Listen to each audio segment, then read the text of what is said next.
Yid I know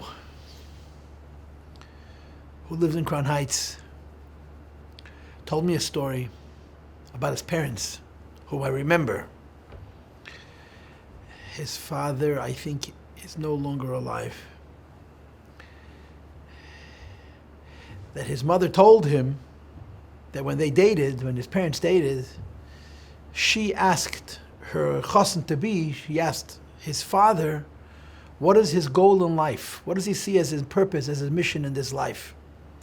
So the chassan said to the kala, my goal in life is to become one with God, to become echad im HaKadosh Baruch Hu. Vereinigen sich mit Nebishten. So she started crying. And they got married. So I guess she found that as a worthwhile goal. Now I'm telling you the story. You don't know who I'm talking about, but I know who I'm talking about. And when you tell a story like that, about real people, and you think that a younger man who survived the Holocaust, mit alle Tzoros, learned a little Chassidus after the war, tells his kala to be, my purpose in this life is to become one with God, and she finds that as a pretty good basis to get married, you understand that you're dealing with really, really special people, extraordinary people. What's extraordinary about it is that their goal is not to get into Gan Eden, to get some kind of a reward. Their goal is to simply be connected to the emes. Verbinden sich mit Nebishten. There's a story on a much, much higher level with Rabbi Strasheller. I've told this story before. Rabbi Strasheller was one of the greatest Chassidim of the Alter Rebbe. The Beis Rebbe doesn't even call him a Chassid, he calls him a Talmid, which is a whole different thing. He was 14 years old, and he came to Lozhne, and he had a Yechidus by the Alter Rebbe, and he wrote a zettel, a note, as was the custom, that when you went into Yechidus, you would write a zettel. Instead of speaking, you would write it down. It was more efficient, and it created a certain atmosphere. And he wrote a note, and on the note he wrote, "Hanefesh hashvela be'emes heich yiskarev el ha'ein seif." A truly lowly spirit, how can he approach the Ein Seif? How can he approach godliness? The Alter Rebbe got so excited, he walked out in the middle of Yechidus, leaving this bacher, this 14-year-old Gadol B'Yisrael, in his cheder, and he walked out into the Gan Eden HaTachten, which is the room in front of his own, where there was a shtickle shul, a shtibel, where the greatest Chassidim, the Talmidim of Cheder Aleph, were sitting and learning. And he spoke in Yiddish, of course, and he said, "Ot is gekommen a Jingel, und gefragt a Scheile, a Frage, was keinem von euch ist nicht eingefallen zu fragen. Behold, a lad has come, a young man has come, and he asked me a question that none of you thought to ask. How do you become one with the Eibishter?" There's a very, very wonderful Jew, an interesting Jew, who lives in Jerusalem. His name is Gutman Lux, Gil Lux. And he has, in effect, an autobiography, which I read. And one of the interesting stories he tells in this biography of his, which is an incredible and a very painful read at the same time, he searched for the emes, basically. And he essentially went through what Kehelas did. He tried everything, and Hevel Havolim, Amakelas, Akel Havel, Hevel Havolim. He tried, what an ECI, I tried this. And in his book, he describes what he tried, and the trouble he got into, and the risks he took, and so forth. And he met Yiddishkeit, and he saved Davar, Akel Nishmos, Alakim Yirah, Ves Mitzvesov Sheberek, is that called Ha'adam? This was the emes, and he stayed. He lives in Yerushalayim. He goes every day to the Koisel, puts film on Yid. So in his book, he describes his first experience in yeshiva. I remember him from Los Angeles when I was a kid, mamish, 13, 14 years old. And no one would accuse Mr. Lux of being soft-spoken. He's very outspoken. He's very opinionated. He's very, very sure of himself. But he's a Jew. His whole mitzvah is Yiddishkeit. He has no other interests. So he described going to yeshiva, and it was not the Chabad yeshiva, and I don't think it would have made a difference. And here he was, a fresh Baal Teshuvah, rolling into a yeshiva, and he was just so frustrated, because all the Talmidim and the yeshiva were interested in talking about Torah mitzvahs. How do you do tefillin? How do you do kosher? How do you do Shabbos? How do you do not do muktzah? And so on. And he was interested in God. And because that's what his whole inyan was, the Eibishter. And he had a very difficult time coming to terms with the fact that here are people who are servants of HaKadosh Baruch Hu and spend so little time thinking and talking about HaKadosh Baruch Hu, and so much of that time talking about the tedium, the little details about what it is that HaKadosh Baruch Hu wants. He was obsessed, and he continues to be to this day, a person whose whole metzias is that Ein Eid Milvada, everything is the Eibishter, and that the purpose of a person's life is to be that achdus, to be that oneness, to be one with HaKadosh Baruch Hu. Now, I'm sharing this as an introduction to tonight's class, although perhaps it would be more apropos next week, perhaps. But I'm sharing it now because I want to set up tonight's class. The idea that I want to introduce as an introduction to tonight's class is the word clarity, klarkeit, birur.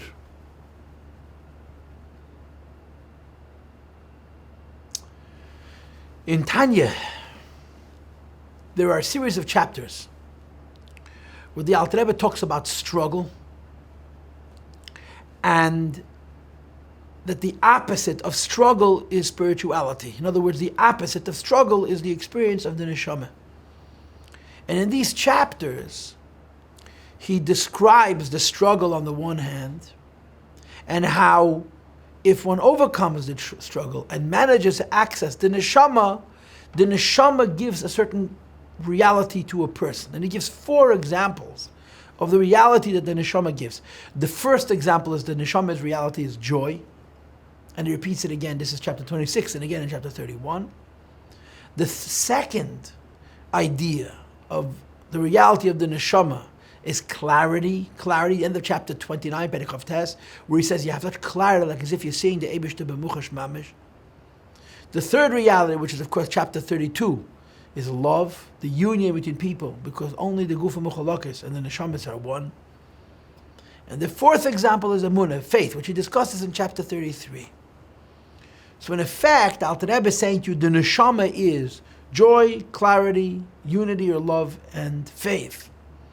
And the struggles are what's on top of the neshama, and you have to remove those struggles and reveal those inner expressions of spirituality, those inner expressions of neshama. So now I want to bring this into focus, in other words.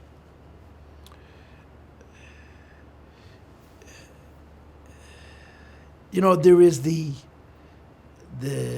sensual relationship with the Eibishter. Forgive me, this may be offensive to you, the hippie kind of relationship with the Eibishter. This kind of relationship with the Eibishter is the idea that the whole world is beautiful and everything is the Eibishter. And as a result, life is such a beautiful experience and a wonderful trip and so on. And there's a lot of truth to that very simple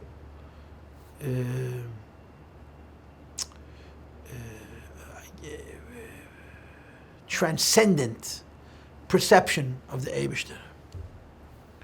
I have a problem with it, and maybe the problem that I have with it is not it but me, because I find that often people who simplify the Eibishter and just say everything is good, so they have a very good relationship with the Eibishter, but they also don't have any ability to curb their dog. They have no sormerah, they have no ability to stop the Yetzer Hara. To stop the Yetzer Hara, you can't just say all is good, you have to fight. So, you know, there's different types of people, there's different kinds of relationships. And certainly there are people for whom raw, positive thinking and spirituality works. But for many people, perhaps for most people, because of our Yetzer Hara, we have to be much more systematic about it. We can't simply, live on a mountaintop and imagine that we're surrounded by the Shekhinah. It just doesn't work. The Yetzer Hara follows us around, and we have to curb the Yetzer Hara. I've told you the story with the keeping the kishke clean, that if you make the best kishke and you put it in the tastiest cholent, but if before you made the kishke you didn't turn it inside out and scrub it clean, the kishke and the cholent in the house are going to smell so bad it's going to be impossible to live there. So you have to have sur meirah in order to have asay tev. So perhaps there are people, and I know people, for whom raw, positive thinking and spirituality works. It doesn't work for me, and I think it doesn't work for many people. The Yetzer Hara is a reality that needs to be dealt with. But dealing with the Yetzer Hara is not sufficient, because dealing with the Yetzer Hara is not bringing you into the light. It's simply an effort at making yourself pure, purifying oneself. Consequently, there's 2 steps to the process as far as this conversation is concerned. We'll come back next week. I'll tell you a 3rd step, but as far as the night is concerned, 1 step is you got to get away from what's not good, sur merah. And the 2nd step is once you get away from what's not good, you have to strengthen what is positive. As you know, we're in the middle of a Maamar about Teshuvah. This is class 3 and Teshuvah 2. Last week we had a very, very interesting conversation about Teshuvah. And the way the word Teshuvah was discussed was based on the principle of focus and clarity. The same word I mentioned earlier, clarity. Elikenu, the idea that God is my God, the idea that I am His nation in a very unique and a very unusual and a very, very special and very distinctive way is very, very, very important. The Elikenu idea, unser Gott, my God. I want to tell you, I must have said last week 10 times the phrase unser Gott. I want to tell you where it's coming from, because that alone is so meaningful. In other words, why am I where does this phrase unser Gott resonating in my head? There's a piece of film which was made public years ago, but the Rebbe spoke the Lag parade, whatever it is, 8 days or so before the 6-Day War began, 1967. And there's the famous 5 minutes where the Rebbe spoke to the children about the interdependence between the Jews all over the world and the Jews in Eretz Yisrael, that if we'll be better, it'll literally protect and help our brothers in the Holy Land. And in the scheme of that Sikha, the Rebbe quoted the Psukim from the Parsha, that Ani eya Hashem lechem lelikim, va'atem tiyu li liyom. The Eibusha says, I will be your God and you will be my people. And the Rebbe said the psukim to the children. He quoted the psukim verbatim, and then he translated in Yiddish. Ervet sein unser Gott. He will be our people. This was a time, a moment when the Jewish people were surrounded by enemies. So the Rebbe's priority, the emphasis was on the special relationship that the Jewish people have with HaKadosh Baruch Hu. And for some reason, those couple of words where the Rebbe said the Jewish people are going to be Hashem's, and the Eibishter wird sein unser Gott, our personal God, resonates in my head. So last week's Teshuvah was about Havaya Elokeinu. Havaya Elokeinu means that you have to bring enough godliness, Mavaya, into Tzimtzum, that it should personalize, that it should make the Eibishter ours. The Eibishter should be in focus.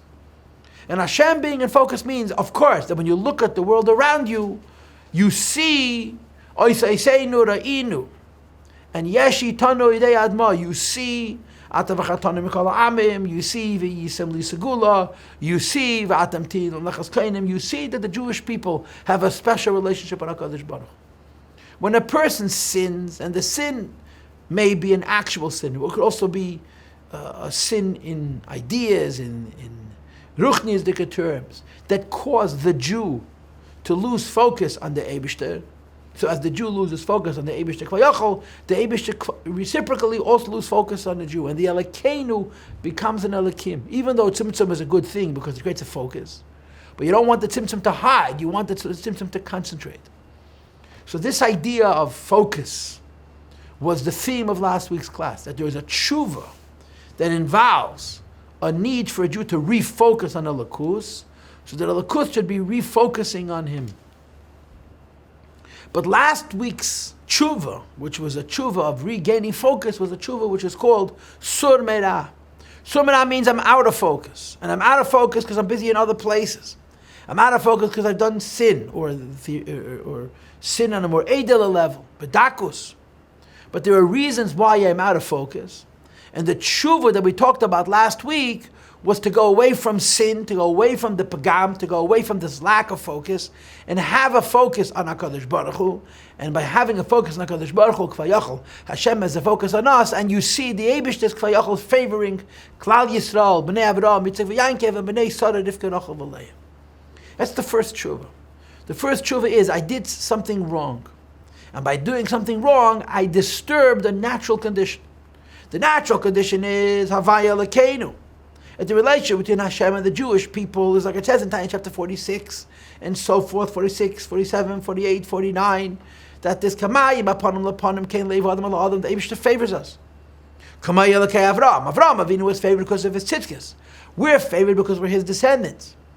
And Havaya Elokeinu means that this favoritism is revealed. And Teshuvah means to correct whatever wrongs have existed that a person has committed, which have weakened this clarity, weakened Havaya Elokeinu reality that the Eibishter is our God, and by doing Teshuvah you correct it. But that's a Teshuvah of going away from evil. It's going away from distraction to create refocus. Tonight we move on to the next level. That in addition to focus needs to be clarity. In addition to focus, there needs to be a sense of the Eibishter. In other words, there is the idea that I sense that the Eibishter is a special connection to me.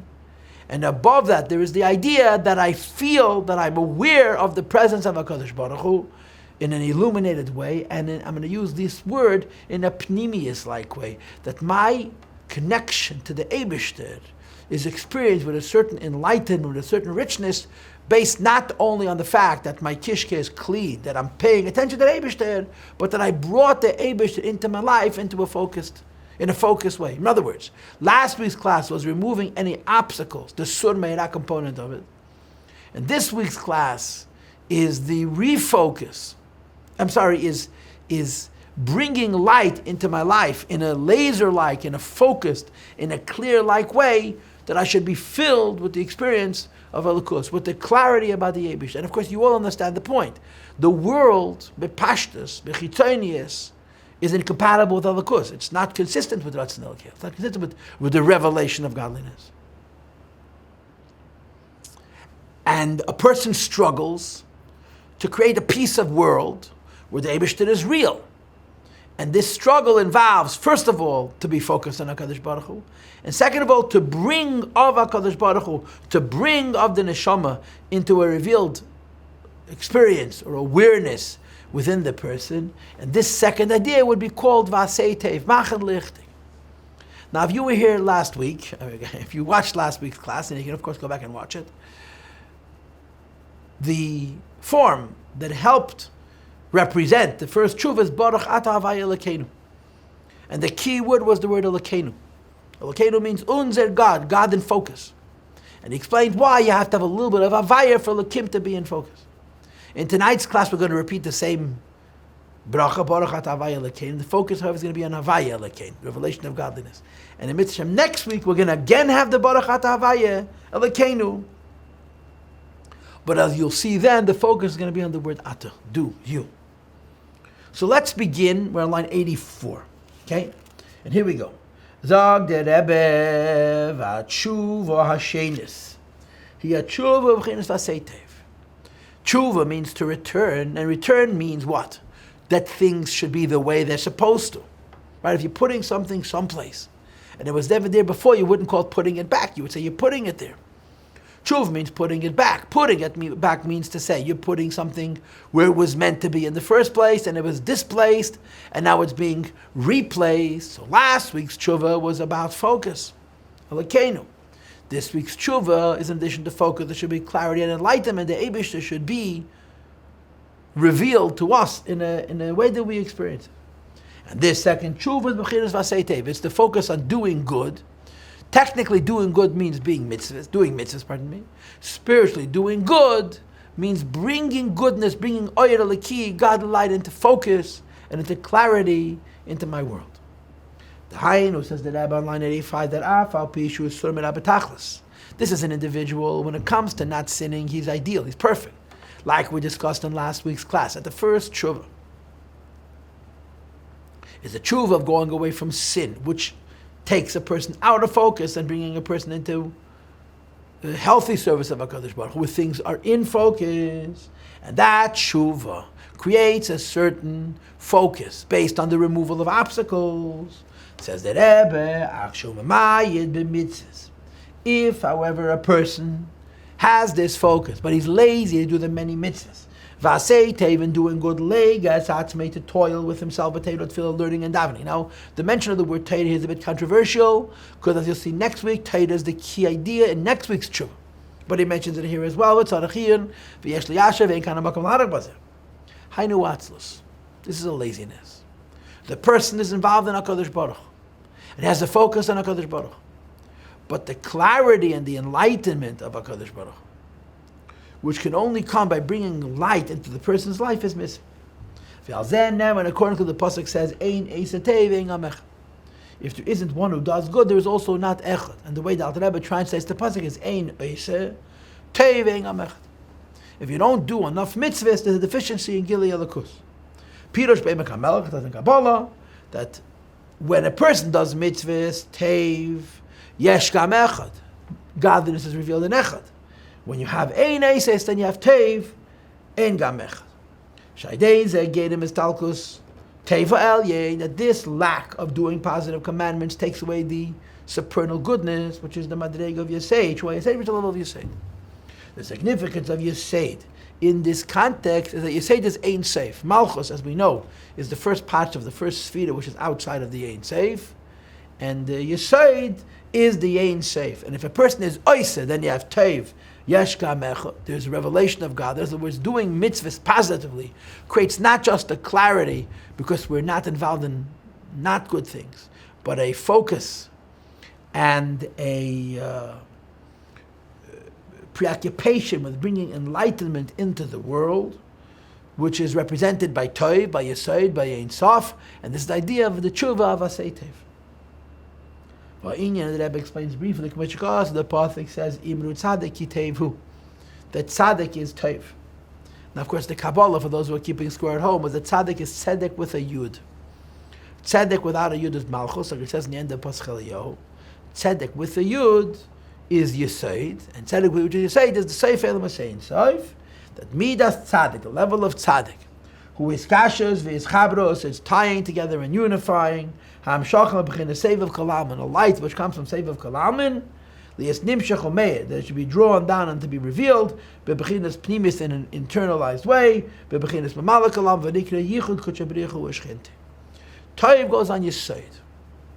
Now, the way Kabbalah works, as you know, Kabbalah is all about Ein Sof. And when Kabbalah talks about Ein Sof, there's two basic levels. There's Etzem of Ein Sof and there's Gili of Ein Sof. Etzem of Ein Sof means Ein Sof, which is higher than Atzilus. And Gili of Ein Sof means Ein Sof the way it is in Atzilus. And the Gili of Ein Sof, the way it is in Atzilus itself, has a variety of stages. The lowest place where Ein Sof is revealed is in Yesod. Malchus is considered outside of the Ein Sof. So, in other words, it doesn't that Rebbe's Reshimis. It's one of those one-liners in the Rebbe's diary, which has no connection before and after, is that Yesod, the Seif V'Gili El Ein Sof. There's a variety of levels of Ein Sof. But as Ein Sof goes from a higher level to a lower level, from a more abstract form to more applied form, the idea that has to be focused, has to be revealed in a good way, in a good place, is this concept, that the Toiv, that the Ein Sof, should be brought down in a positive way. And this is more than Sur Merah. Sur Merah is taking away obstacles to clarity. Asay Tev means bringing more light of Toiv, more light of Teirah and Mitzvahs, to create focus in a person's life with a Gili Elikus.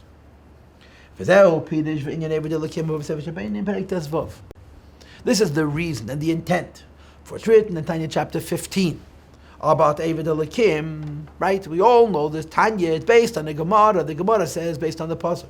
There's Le'avadi and Avadi, there's a person who's not a servant of HaKadosh Baruch Hu. And there's another person who is a servant of HaKadosh Baruch Hu. And the Alter Rebbe says, a person who's not a servant of HaKadosh Baruch Hu is not a sinner. A person who's not a servant of HaKadosh Baruch Hu could be a Bein and never sinned in his life. And he's called Le'avadi. Why? Because he never did Yeser Midig Yilus, he never went beyond his habit. And the person becomes Eved Elokim because he does Yeser Midig Yilus, more than his habit. Says the Alter Rebbe, this more than the habit, which it says in Tanya Perek Tezvav, this is Asay Tev. I'm not just removing obstacles to the clarity and focus and special relationship there is between Yidden and HaKadosh Baruch Hu, Elokeinu, but there's also godly light which is brought in, and the godly light is beyond simply the focus. It reveals an Ein Sof specifically to the Jewish people. And the way it comes about is through avodah, by pushing yourself. If you're just going to do the mitzvahs, anoshim ulamada, you're not going to have that additional light. Now, I want to share something with you. It's one of those things which, to me, is interesting and important and significant, but I'm by no means the best read or the best listened chassid. But I can't remember any of my mashpiyim bringing up this idea that you have chapter 15 and then you have chapter 30. In chapter 15, the Alter Rebbe says something called a little bit more than you have it. In chapter 30, the Alter Rebbe talks about much more than you have it. Double and even more than double to go beyond all of your limits and so on.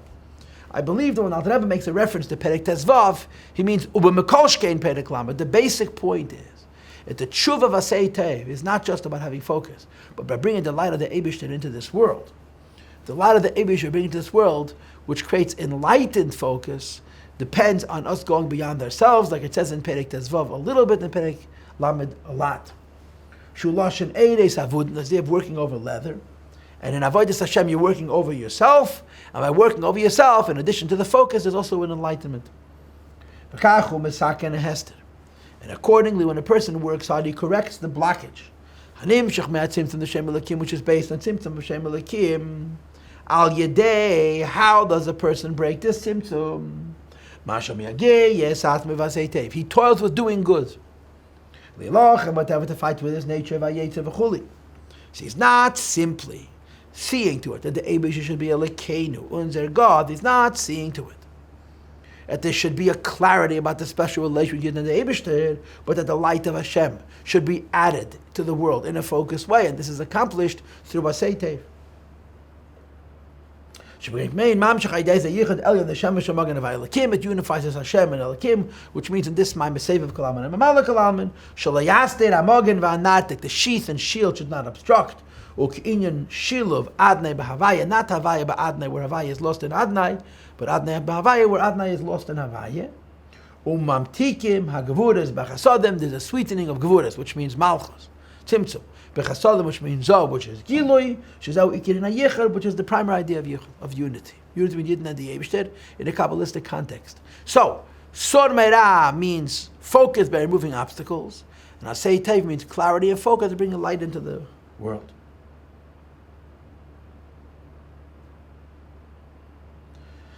Therefore, we're talking about a person who has no sins, or if he has sins, he's corrected them and done Teshuvah for them.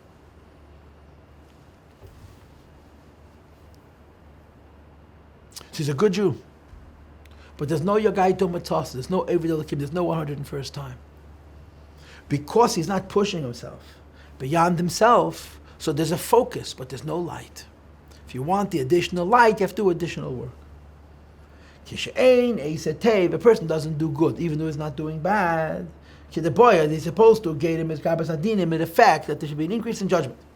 Like it says in the Zayah, there's a candle which was lit that burns up the world. Meaning to say, when you have focus, a gvura dika focus, and you don't have a positive enlightenment about the lakus, so you cause an increase in din. The Hasbara B'Pashta says, last week's Teshuvah is called Teshuvah of Sor Meira. The Teshuvah of Sor Meira means stopping to do Aveda, stopping to sin. By stopping to sin, you're focusing on the Eibishter focuses on you. But all of your preoccupation with stopping to sin is all about little details and little actions. So it puts you into a frame of mind, into a set of priorities that are all about details. Those details are judgments. Those details are saying every little detail, I could have done it right, I could have done it wrong, I could have done it better, and so on. The Asei Tev brings a light into it which weakens, which softens this effect. When there's a union from on high. In other words, you're bringing down chesed. And what does chesed mean? You say zo. When you're revealing an infinite light. In the finite light of Maamar Mah Tovu, as the Gama Gvuras, the Maamar Mah Tovu Mum Takim. Then the Gvuras of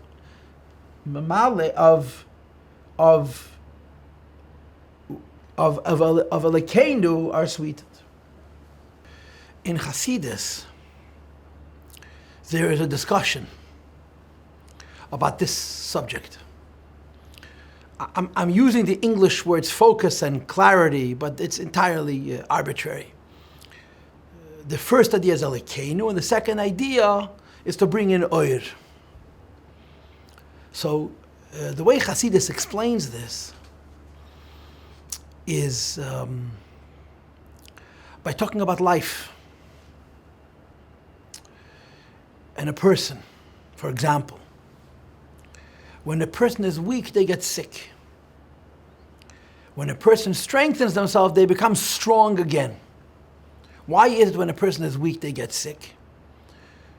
People say you go outside in the cold, you're going to get sick. If you're not going to sleep enough, nobody gets sick from the cold. Nobody gets sick from being tired. You get sick from parasites, from bugs, from all kinds of things. But when you're tired and you're weak, your body does not have the strength to do what it needs to do. As a result, there's not enough energy left, and it shows itself in a negative presence, so to speak, invading and taking over the person. In other words, when a person is weak and is not focused, so they get busy with other things. And if a person is healthy and has a proper focus, so automatically their energy goes in a good place, and the energy doesn't go in an undesirable place. This is the first concept. The second concept is there are things in ourselves and in the world that are not in our control. There are things that are bigger than us, greater than our focus, greater than our daily lives, not the kinds of things that we regularly use and access and control. Included in those things that are beyond our control is our own subconscious, if you will, our own infinity, our own beligavul. So Chassidus says that a person who's focused, meaning to say he's using his energy only the way he's supposed to, and therefore he doesn't have the weakness of being scattered, which would result in becoming sick. When a person focuses the parts of themselves that they can manage and they can control, so the parts of themselves that are beyond their control, the parts of themselves that are part of their infinity, also flow in the proper direction. Meaning to say, when a person manages himself in a focused way, he can only focus those parts of himself which he can manage, when he can control. But if a person comprehensively manages the parts of himself which he can control, so the makif, the infinite parts of himself which he cannot manage and he has no control, also go in the right place, they don't go in the wrong place. This is two concepts, so to speak. The first would be the sur me'ra, making sure that things are in the right place and not in the wrong place. And asay tov means the things which are directly beyond my control. Because of my focus, they also flow in a good direction. And in this maimer, this is mitzvahs. So the Rebbe continues and he says, Vehine, we have a teshuvah last week of sur me'ra, which is called Elokeinu. We have a teshuvah this week of asay tov, which is Havaya Elokeinu. The first one is much more serious. Why? A person does Avedas are bad. A person is not focused, his Elokeinu is not the way it's supposed to be. Eini tanu yudei atmo, Yiseseinu loira inu. The relationship between a Jew and Hashem is not seen as extraordinary. On the other hand, asay tov means what? I'm focused on Hashem, I'm simply not bringing in a higher light. So how terrible is that? Says the Rebbe as follows. Ma'asha l'mayla b'madrega. When you talk about levels of connection to Hashem, the fact is, this that's on a higher level, sham hapagam yeser. On a higher level, smaller deficiencies are more adverse, are more not good. Pirush just means, shemish and ishmasei gavaya, a person who has a higher neshama, azay pegim hachet. For him, a sin, which is really not a sin, also has an ill effect. Meaning to say, that he stops from doing good. In other words, he's doing everything that he's supposed to, but he's not pushing himself beyond his limit. And like I said to you earlier in the class, there is Perek Tezvav, which is Ma'at Yesem in Gilusei, which is a little bit more than is normal. There's Perek Lamed, which is Harbe Yesem in Gilusei, much more than your focus. If a person lacks this additional focus, he's doing nothing wrong. In fact, he's doing things right. But he's lacking this additional level of growth. So considering how great this person is, these small blemishes are considered very significant. V'yeser godel hanefila shaloi. A person who should be bringing additional light into the world through asay tev, who fails to do so, his fall is greater me'ha'oven shel ish ha'amayni than the sin of an ordinary man she'enei sur merah, who's not staying away from evil. In other words, we're dealing with a person whose Elokeinu is in order. He's focused on Hashem. And that Hashem has a special relationship with him is also clear. But he's not bringing in the asay tov. He's not bringing in additional light through mitzvahs by pushing himself beyond his limit. So he's not doing anything wrong. But because he's on a higher level, this lack of right is considered for him a more severe deficiency than for the ordinary person's actual avaya, which takes away from him his Elokeinu. What it reminds me of, what it makes me think of, and it's not said explicitly, but it's sort of said implicitly, is what it says in the end of Tanya chapter 30, Perek Lamed.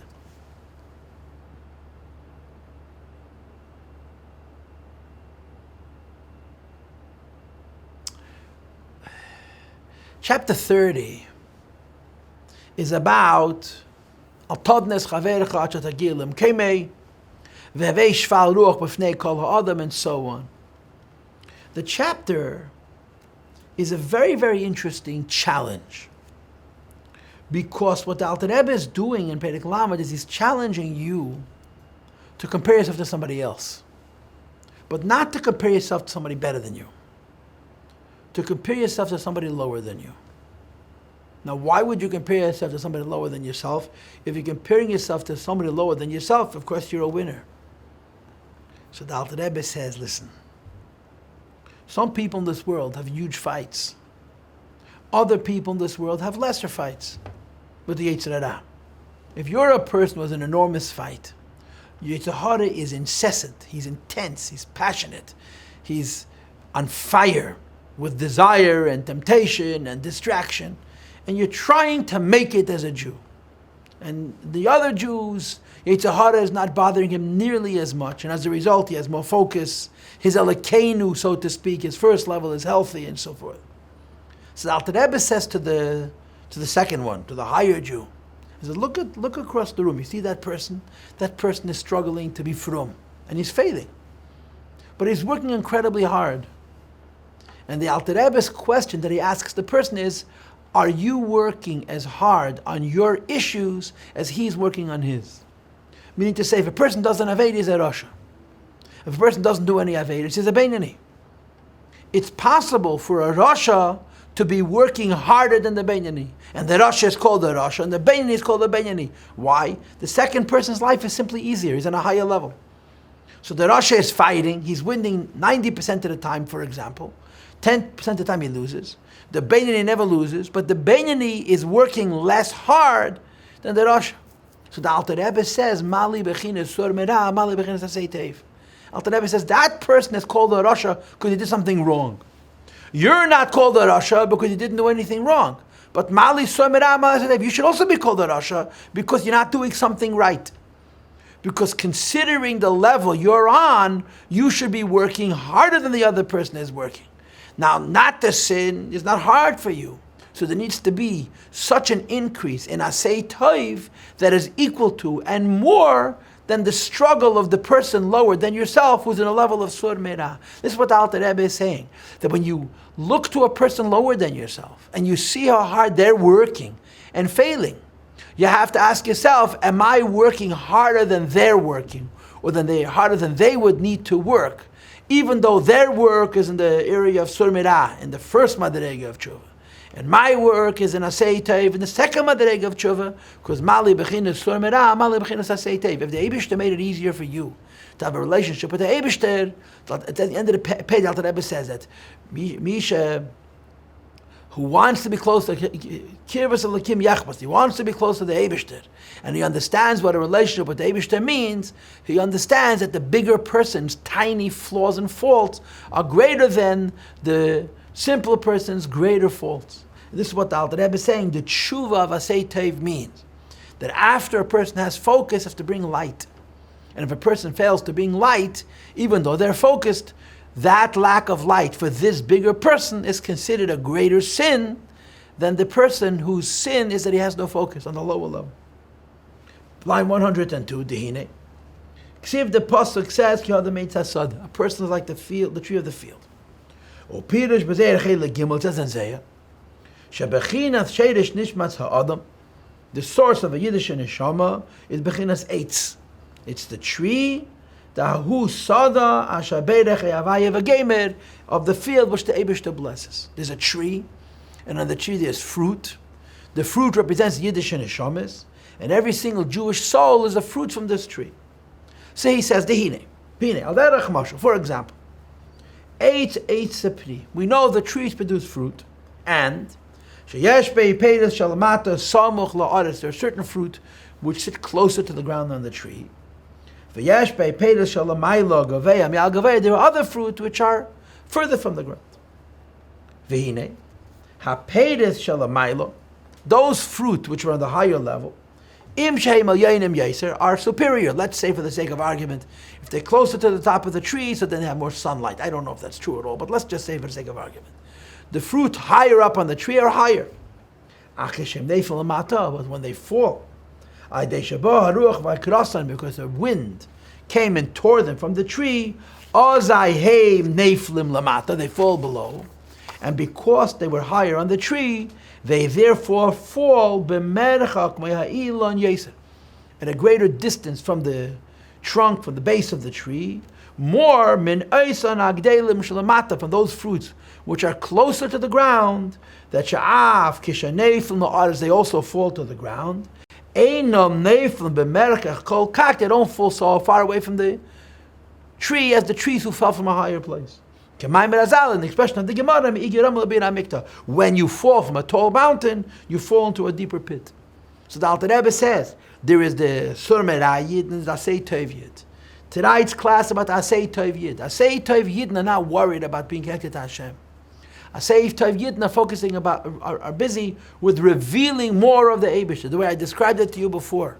When you have focus, you now have an obligation that through that focus you should bring the levels of your neshama which are beyond your control. They should also come into focus and have a relationship with the Eibishter.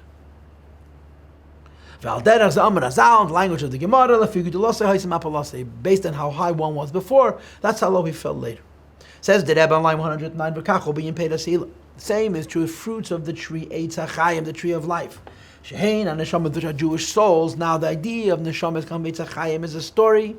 Let's not go into it.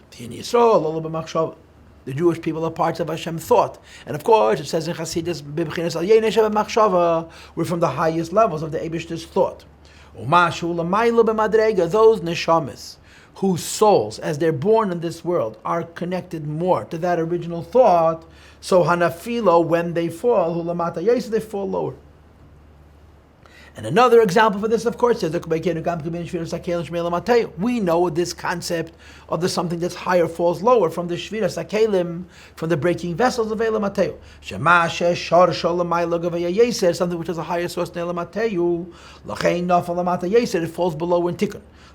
Which is the reason why plants feed animals. The animal feeds a person. Even though the person is higher than an animal, the animal is higher than a plant. The source of what down here is lower is higher in Elam Mateu. They fell lower. And therefore, people live from animals because the animal source in Teu is higher. Animals live from plants because the plant source in Teu is higher. And the same is true here. When something falls from a higher level, they fall lower. So we're talking about a Jew whose need for Teshuvah is in the level of Asay Tev. I'll tell you something interesting. I had a student many, many years ago who, he was just a troublemaker. I don't know the word. Troublemaker means he was really innocent and he wasn't very, very destructive, but he just had a need to get into trouble. I mean, I remember the kind of things he did. They were practical jokes and just getting into trouble. And any time you would confront him about something that he was doing which he shouldn't do, his response always was, what's wrong, what's wrong, what's wrong? And I remember trying to explain to this person, this goes back 20 years and some, that what's wrong is not a way of life, it's what's right. Even if something isn't wrong, that's not life. Not doing anything wrong, not going to jail is not life.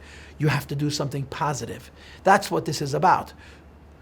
The Teshuvah of Sor Merah, the Teshuvah of Alekeinu is not doing anything wrong. The Teshuvah of Asei Tov, the Teshuvah of Havaya Alekeinu is doing something right. Says the Alter Rebbe, a person who is expected to do something right and doesn't, even though his infraction is smaller, is falling lower because of what's expected of him, which is the entire message of Tanya chapter 30.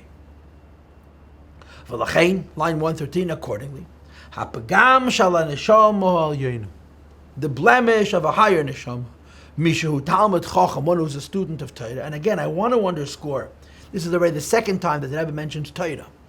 But the truth is, Torah is really the third level. It's next week. So he's mentioning Torah l'chera as a mitzvah, v'tzarachir. Mashepegem bevasei tev. He fails to use every opportunity to do good, to do mitzvahs. Gadol avenim, his sin is greater, even though it's finer, yesed, even more, min ha'avein mamish, from the actual sin mamish, shal ha'am ha'aretz of a simple person, as the Alter Rebbe describes it in Tanya Perek Lamed. V'chein mashma b'Gemara, they have the whole sugya in the Gemara about Chilul Hashem, yenano, the mazgina v'chulu v'ayin shem. There's a Gemara in Masechta Yuma. We're talking about Kiddush Hashem and Chilul Hashem.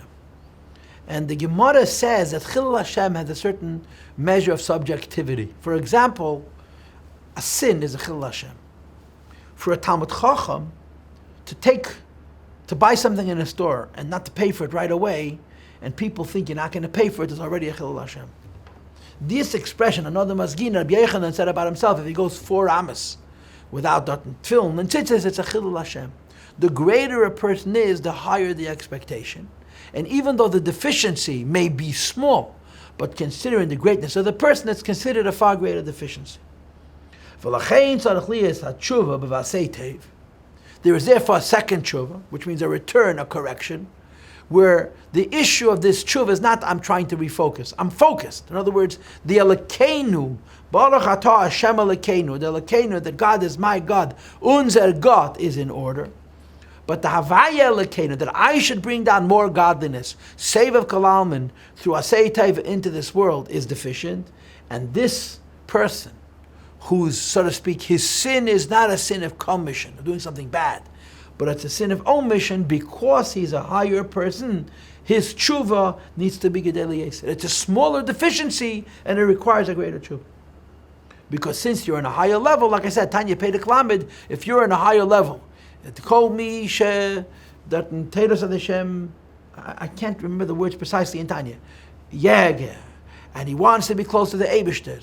He knows that God will have him inside, that even though the things that he's doing that are not correct are not sins at all, but he's simply not utilizing every opportunity to bring more of the Eibishter into this world. Like I said before, Mali B'chin is Sur Merah, Mali B'chin is Asei Tev, because he's on a higher level, his small inefficiency or waste of opportunities to bring the Eibishter into this world, Asei Tev, is considered a greater Aveda than a real sin of a person who's on a lower level of Sur Merah. So, what's the deal? The deal is that last week we talked about Avedas and not doing Avedas. This week we're talking about doing mitzvahs and not missing opportunities to do mitzvahs. And a person who's perfect and not sinning, who's weak in utilizing every opportunity to do a mitzvah, is told, listen, you think Aveda is not so bad because you're simply doing a sin of omission, not the sin of commission. So you're being told, no, the small deficiencies in Asei Tev are very serious. Ve'ein stira lazeh. So he says, what about the question which is raised in the first page of Igeres HaTeshuvah? Masha'omar Azal, the Gemara says in Masechta Yuma, overall mitzvahs asay. If a person forgot to do a positive commandment, which is asay, which is asay tev, v'shav, and he did teshuvah, says the Gemara, he's forgiven immediately. Masha'en came b'lei, says if a person did a negative aveda, sur anas asay, the teshuvah does not yet remove the aveda, it just suspends his sentence. V'yem kippur mechap, and only Yom Kippur atones. So what's the question? We keep insisting that Asei Tev is higher than Sur Merah, when in the Gemara it says, Netanya quotes it, Asei Tev, the teshuvah is effective immediately, and the Sur Merah, the teshuvah is not effective till Yom Kippur. Nimtza l'cheira, the argument is, shal mitzvah saseh, that if a person fails to do a positive mitzvah, ein tzarech tshuva kol kach, you don't need as great a tshuva, k'mei alei saseh, like if a person did a negative commandment.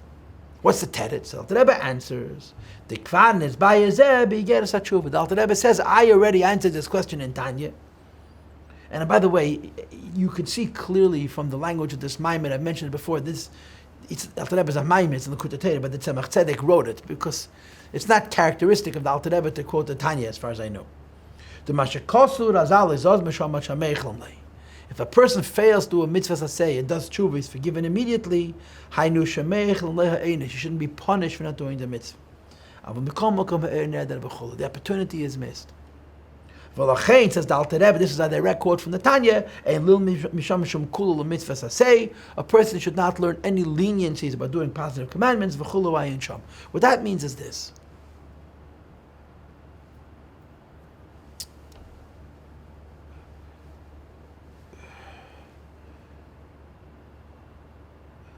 When somebody tells you to do something and you don't listen, you're violating them.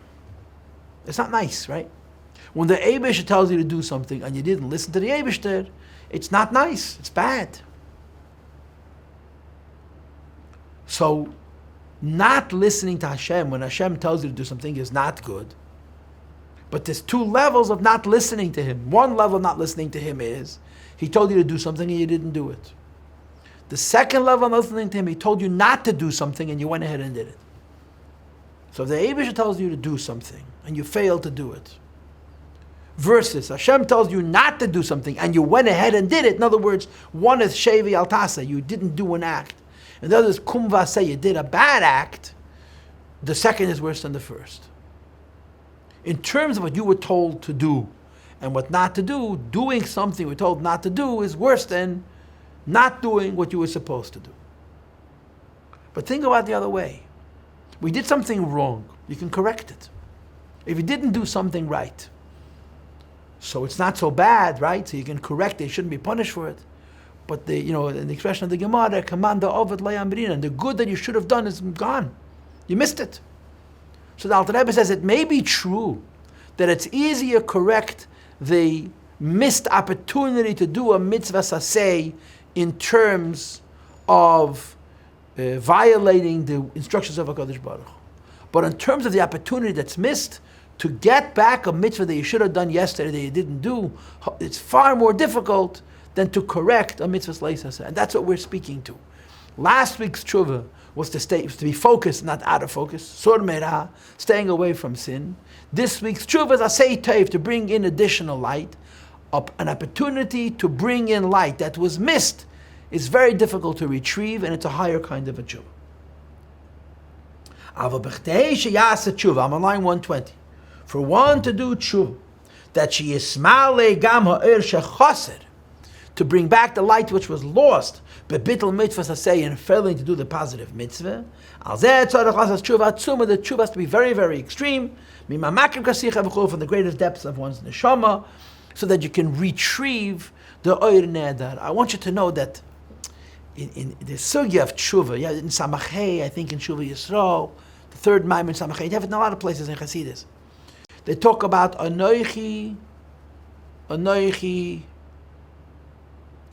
moicha p'shecha lamani.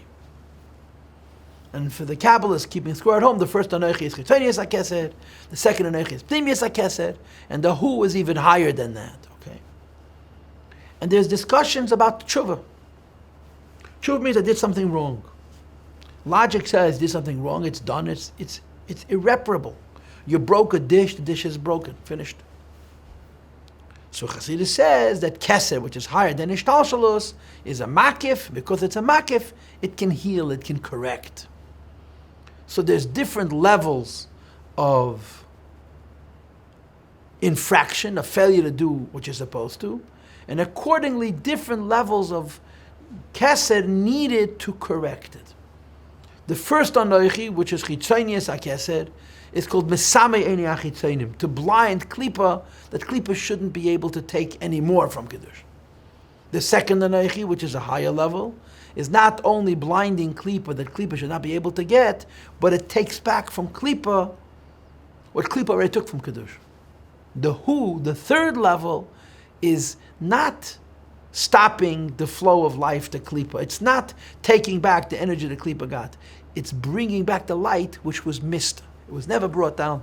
The Teshuvah Vasei Tev, to bring back a mitzvah that I should have done yesterday, and therefore that light never came down, and bring it back, the Teshuvah Vasei Tev is a much, much higher madreg.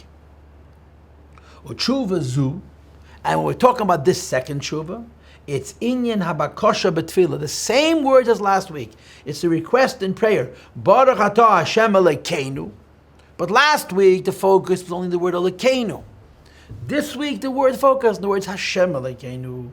Peter, Shabakosha Shalachuv, the request of the second Tshuva. Shal Heder Vasei Tev. I've never done anything wrong. I'm in focus in my relationship with the Eibishter, but I missed an opportunity to bring more of His light into this world. Hainu Shuli Eskashed. Now it's not a question of being connected to Hashem on the level of Elokeinu, or as I described it to you earlier in the class, to be connected to Hashem on the levels of myself which I can control, but rather that the levels of myself that I can control should be so connected to the Eibishter that even the levels of myself which beyond my control should also come into focus. The level of light of Hashem which is indirect, and it's infinite and beyond me. This that is infinite and beyond me should also be focused only in a good place and not in a bad place, because I'm connecting Havaya Elokeinu. My focus on the limited level is very, very strong, and therefore the light which is above the limited level also is brought down l'mokem roi, only it should go where it's supposed to and not go where it's not supposed to. So last week's class, the focus was on Elokeinu. This week's class is on Hashem Elokeinu. This is the second Teshuvah, which is higher than the first Teshuvah, which we talked about last week. Elokeinu means unser God, my personal God, which means the limited light of Hashem should be focused in a constructive way. Here we're saying that the infinite light of Hashem, and normally we say about the infinite light of Hashem, you can't control it. Infinity means you can't control it. But the idea of Havaya Elokeinu means that through Elokeinu, even the infinite light of Hashem should also be the way it's supposed to, because of Vasei Tev. V'ainu, in other words, ki mitzvahs, the same mitzvahs that tluim b'shem Havaya, mitzvahs in general, are connected to the Shem Havaya, not to the Shem Elokim. Al kain, therefore, l'hamshach ha'er. Hanim shachadei mitzvahs, in order to bring down the light of Ein Sof, which is associated to mitzvahs, you're connected to Shem Havaya. Last week, the issue was Elokeinu. This week, the idea is Asei Tev. In other words, not just not getting involved in bad things, but being involved in good things. And not only being involved in good things, to fulfill my obligation, so to speak, but to bring the Eibishter into this world. The Alter Rebbe mentioned this in last week's class also. It says in Tanya Perik Ches that a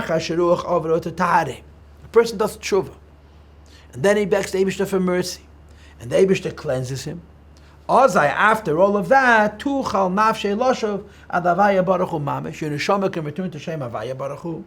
V'lales maila to ascend higher and even higher, l'makeda to its source, uladavka beyizbarach b'yichud nifla, and become attached to Hashem in a wondrous union. K'moisha hoysam b'yuchedes beyizbarach, as the neshama was unified with HaKadosh Baruch Hu, b'tachas hayichud, with the greatest measure of unity, b'terem shenafcha b'ruach piv yizbarach v'chol ayin sham, before the Eibishter created the neshama altogether. V'ainak meisha yiseklul b'shem Havaya mamish.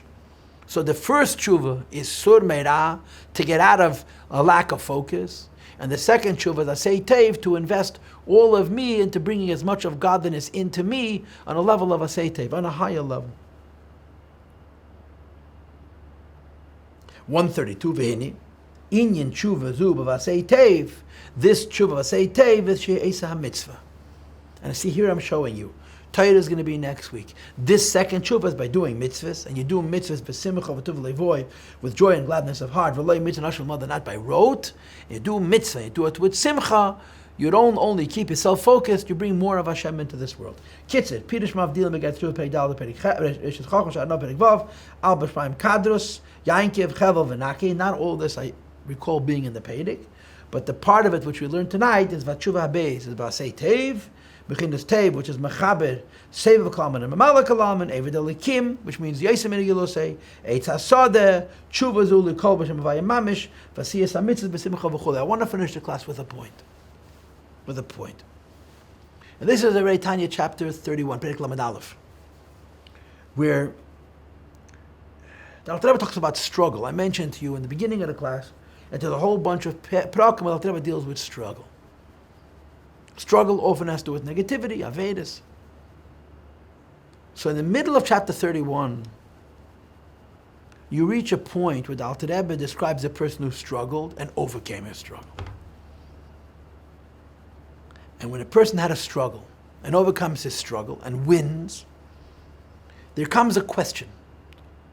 And the question is, what should I do now? I struggled. I was depressed. I was burdened. I defeated my struggle. I overcame my struggle. I won my battle. What should I do now?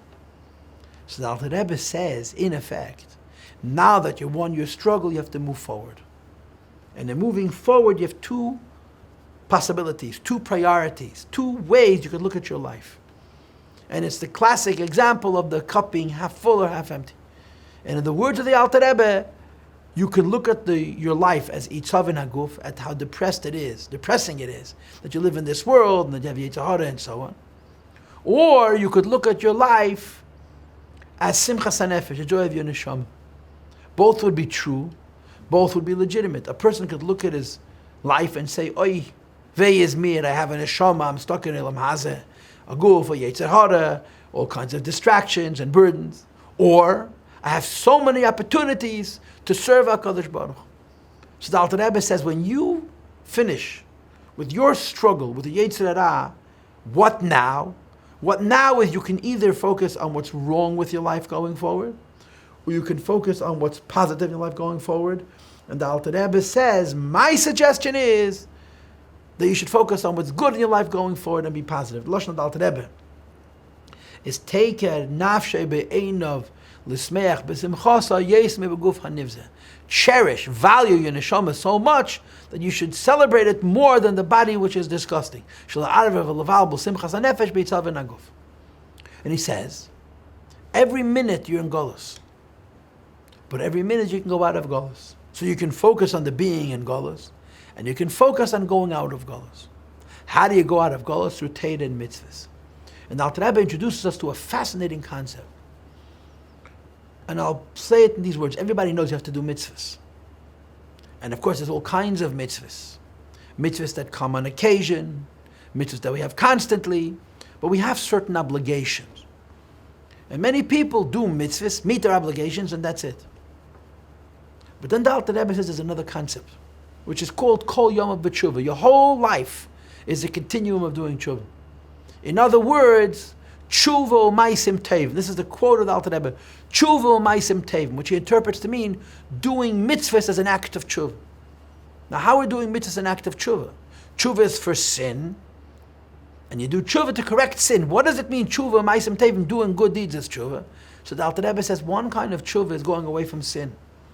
Another kind of teshuvah is connecting to the Eibishter. And when a person wants to do teshuvah to connect to Hashem, he does it through mitzvahs. It's called teshuvah u'maisim tevim. That a person does mitzvahs to bring more light of the Eibishter into this world. Not only because he has obligations to meet, but because he wants to be oisei tov, tzomach and lichtig. And this is the second teshuvah. The teshuvah of a person who's a fine Jew, he's a pious Jew, he's a righteous Jew, but he missed opportunities. He missed the chance to use he missed some opportunities to bring light of the Eibishter into this world on a level of Asei Tev. And this teshuvah is to correct that. And Belina, the next week we'll do the third teshuvah.